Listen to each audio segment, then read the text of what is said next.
UP में ठाकुर कुटुंब के बाद ब्राह्मण विधायकों ने ब्राह्मण कुटुंब बना लिया है, जो बीजेपी को नागवार गुजर रहा है। राजनीतिक गलियारों में इस बात की चर्चा है कि सीएम योगी असहज हैं। दैनिक भास्कर की रिपोर्ट बताती है कि सरकार को जैसे ही पता चला कि ब्राह्मण विधायक गुलबंद होकर कुशीनगर के बीजेपी विधायक पीएन पाठक के लखनऊ स्थित आवास पर पहुंचे हैं, तो सरकार में हलचल मच गई। सीएम योगी के ओएसडी श्रवण बघेल ने तुरंत बीजेपी विधायक पीएन पाठक को कॉल लगा दिया। पाठक ने फोन उठाया और सीएम योगी के ओएसडी से कहा कि ये कोई राजनीतिक बैठक नहीं है, बल्कि सहभोज का कार्यक्रम है। देखिए, भारतीय जनता पार्टी सर्व समाज की पार्टी और इसमें किसी को भी हमारा संविधान परमिशन नहीं देता है कि भारतीय जनता पार्टी के जनप्रतिनिधि कोई भी जाति आधार पर बैठक करें। इसलिए हमने एक सूचना उनको चेतावनी भी दिया हूं, बात भी किया हूं और आगे से निर्देश दिया हूं कि ऐसे प्रकार की कभी कोई बैठक ना हो, क्योंकि पार्टी के खिलाफ हो गई। लेकिन सवाल है कि इतनी हलचल तो ठाकुर कुटुंब की बैठक को लेकर भी नहीं हुई थी। तब तो तत्कालीन प्रदेश अध्यक्ष भूपेंद्र चौधरी ने ठाकुर नेताओं की बैठक पर सख्त टिप्पणी नहीं की थी। अब पंकज चौधरी ब्राह्मण विधायकों को क्यों हड़का रहे हैं? ऐसे सवाल राजनीतिक गलियारों में उठने शुरू हो गए हैं। मौके की नजाकत को देखते हुए समाजवादी पार्टी के नेता शिवपाल यादव ने कहा कि भाजपा के लोग जाति में बांटते हैं। बीजेपी से नाराज ब्राह्मण विधायक सपा में आ जाएं, पूरा सम्मान मिलेगा। देखिए, आप लोगों के द्वारा ही पता चलाता है, पिछले सत्र में भी किसी वर्ग की मीटिंग बुलाई गई थी और फिर बुलाई गई है।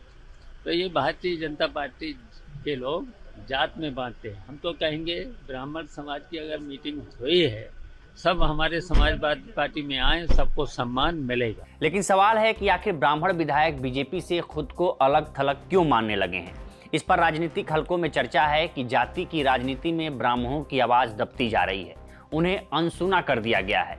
इन विधायकों का मानना है कि उनके समाज से डिप्टी सीएम तो हैं, लेकिन उनको ताकत नहीं दी गई है। ब्राह्मण विधायकों की बैठक में चर्चा हुई कि समाज के लोगों की आरएसएस, भाजपा और सरकार में कोई सुनने वाला नहीं है। संघ, भाजपा और संगठन में ब्राह्मण समाज का ऐसा कोई बड़ा या जिम्मेदार पदाधिकारी नहीं है जिसके पास जाकर समाज के लोग अपनी बात रख सकें। एक जाति विशेष के लोगों को खास तवज्जो दी जाती है। उस जाति के लोगों ने लोकसभा चुनाव में भाजपा को हराने का काम किया था, जबकि ब्राह्मणों की आबादी उनसे ज्यादा है और समाज हमेशा भाजपा के साथ रहा है। राजनीतिक जानकारों का मानना है कि ब्राह्मण विधायकों का इशारा ठाकुर विधायकों की तरफ था, जो सीएम योगी के स्वजातीय समाज से आते हैं। बैठक में ये भी चर्चा हुई कि संगठन और सरकार में लगातार ब्राह्मणों का कद घटाया जा रहा है। बीजेपी में भी ब्राह्मण पदाधिकारियों की संख्या कम की गई है। एक बात और सामने आ रही है कि यूपी बीजेपी के अध्यक्ष पद के लिए भाजपा के ब्राह्मण नेता सुनील भराला चुनाव में नामांकन दाखिल करने पार्टी दफ्तर पहुंच गए थे। उनके पास पर्याप्त संख्या में ब्राह्मण और अन्य जातियों के प्रस्तावक भी थे, लेकिन ऐन वक्त पर पार्टी नेतृत्व के दखल के कारण उन्होंने नामांकन दाखिल नहीं किया। राजनीति के जानकारों का मानना है कि ब्राह्मणों में भाजपा से नाराजगी और असंतोष बढ़ता जा रहा है। ब्राह्मण समाज भाजपा का परंपरागत वोट बैंक रहा है। जब यूपी में भाजपा तीसरे चौथे नंबर की पार्टी थी, तब भी समाज का अधिकांश वोट भाजपा को मिलता था, लेकिन बीते कुछ वर्षों से समाज उपेक्षित महसूस कर रहा है। समाज के विधायक भी संगठन और सरकार में उनकी सुनवाई नहीं होने की शिकायतें करते रहे हैं। यूपी विधानसभा में इस समय 52 ब्राह्मण विधायक हैं, इनमें 46 भाजपा के हैं। विधानमंडल के मानसून सत्र में ठाकुर समाज के विधायकों ने कुटुंब परिवार के नाम पर बैठक कर तेवर दिखाए थे। इसी के जवाब में ब्राह्मण विधायकों ने बैठक कर योगी सरकार को चुनौती दी है। कहा जा रहा है कि मिर्जापुर विधायक रत्नाकर मिश्रा और एमएलसी उमेश द्विवेदी की मुख्य भूमिका रही इस बैठक में। इस बैठक में सीएम योगी के पूर्व मीडिया सलाहकार और पत्रकार से विधायक बने डॉक्टर सलम मणि त्रिपाठी भी, पीएन पाठक और पीएम नरेंद्र मोदी के प्रधान सचिव रहे नृपेंद्र मिश्रा के बेटे और एमएलसी साकेत मिश्रा भी इस बैठक में शामिल रहे। आंकड़े बताते हैं कि भाजपा को 2022 यूपी विधानसभा चुनाव में 89% ब्राह्मणों ने वोट दिए थे। ब्राह्मण सियासत के जानकार कहते हैं कि ब्राह्मण वोकल होता है और अपने आसपास के 10 वोटरों को प्रभावित कर सकता है। इसलिए सभी पार्टियां ब्राह्मणों की ताकत को समझती हैं। भले ही ब्राह्मण की संख्या यूपी में 11 से 12% हो, लेकिन दमदारी से अपनी बात रखने की वजह से वो जहां भी रहे हैं प्रभावशाली रहते हैं। यही वजह है कि आज़ादी के बाद से 1989 तक यूपी को 6 ब्राह्मण मुख्यमंत्री मिले। 2007 में ब्राह्मण दलित गठजोड़ से ही बसपा पूर्ण बहुमत में सत्ता में आ पाई थी। उस वक्त बीएसपी प्रमुख मायावती ने ब्राह्मण और दलित की सोशल इंजीनियरिंग का फॉर्मूला बनाया था। 80 से 90% तक ब्राह्मण बसपा के साथ जुड़ गए थे।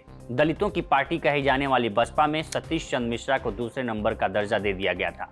फिर आरोप लगते हैं कि 2009 में बीएसपी सरकार में तमाम लोगों पर SC/ST एक्ट के मुकदमे दर्ज हुए, जिनमें ब्राह्मण नाराज हो गए और वह 2012 के विधानसभा चुनाव में SP प्रमुख अखिलेश यादव के साथ आ गए। 2017 में उन्होंने बीजेपी का साथ दिया और उनकी पूर्ण बहुमत की सरकार बनाने में मदद की, लेकिन अब वही ब्राह्मण बीजेपी से नाराज हो गए हैं। सपा नेता पवन पांडे ने ब्राह्मण विधायकों की बैठक और पंकज चौधरी की चेतावनी पर कहा कि बीजेपी में ब्राह्मणों की हाल वो हो गई है कि मारेंगे भी और रोने भी नहीं देंगे। अभी 2-3 दिन पूर्व भारतीय जनता पार्टी के ब्राह्मण समाज के विधायकों ने एक माननीय विधायक जी के आवास पर बैठक की, अपना दुख दर्द साझा किया और बैठक में चर्चा हुई कि दरोगा नहीं सुनता, सिपाही नहीं सुनता, DM कप्तान नहीं सुनते, क्षेत्र का विकास नहीं हो पा रहा है, सरकार द्वारा हम सारे लोग उपेक्षित किए जा रहे हैं, कोई काम नहीं सुना जा रहा है, लगातार अपमानित महसूस कर रहे हैं। सभी विधायकों के अपने अपने दर्द अपने समाज और परिवार के बीच में छलका, लेकिन यह बात सरकार को बहुत बुरी लग गई। लगातार कल से सारे चैनल, अखबार, सोशल मीडिया पे चल रहा है कि नवनियुक्त प्रदेश अध्यक्ष ने हड़काया, अगर दोबारा ऐसी घटना हुई, इस तरह की बैठक हुई तो ठीक नहीं होगा, टिकट कट जाएगा। आप सोचिए कि क्या लोकतंत्र है। भारतीय जनता पार्टी की सरकार में ब्राह्मण समाज के विधायक अपने दुख दर्द को साझा नहीं कर सकते, अपनी बात नहीं कर सकते, अपनी पीड़ा और वेदना अपने परिवार में बोल नहीं सकते। यह है भारतीय जनता पार्टी की सरकार और यह भारतीय जनता पार्टी की सरकार में लोकतंत्र। जबरा मारे रोए न दे, बेचारे मार भी खा रहे हैं, बेइज्जत भी हो रहे हैं, क्षेत्र का काम भी नहीं हो रहा है, लगातार अपमानित हो रहे हैं, लेकिन अपनी बात किसी से बोल नहीं सकते। यह है भारतीय जनता पार्टी की सरकार। इसीलिए पूरे प्रदेश में जुल्म और अत्याचार हो रहा है। कहा जा रहा है कि भाजपा के ब्राह्मण विधायकों की अगली बैठक 5 जनवरी को फिर लखनऊ में होगी। इस बार पूर्व विधायक, पूर्व सांसद के अलावा रिटायर्ड अफसरों को भी शामिल किया जाएगा। इनमें retired IAS, IPS, PPS, PCS अधिकारी और रिटायर्ड जज भी बुलाए जाएंगे। बैठक में बीजेपी सरकार की ओर से राजनीतिक नियुक्तियों में ब्राह्मण समाज के लोगों को महत्व नहीं देने का मुद्दा भी उठाया जाएगा। इसके बाद ब्राह्मण विधायक जिला स्तर पर बैठक करेंगे। इन बैठकों में पंचायत और नगरीय निकाय के जनप्रतिनिधियों को भी शामिल किया जाएगा। इस पर आपकी क्या राय है, हमें कमेंट कर सेक्शन में जरूर बताएं। बाकी देश दुनिया की तमाम खबरों के लिए बने रहें लोकमत हिंदी के साथ। नमस्कार।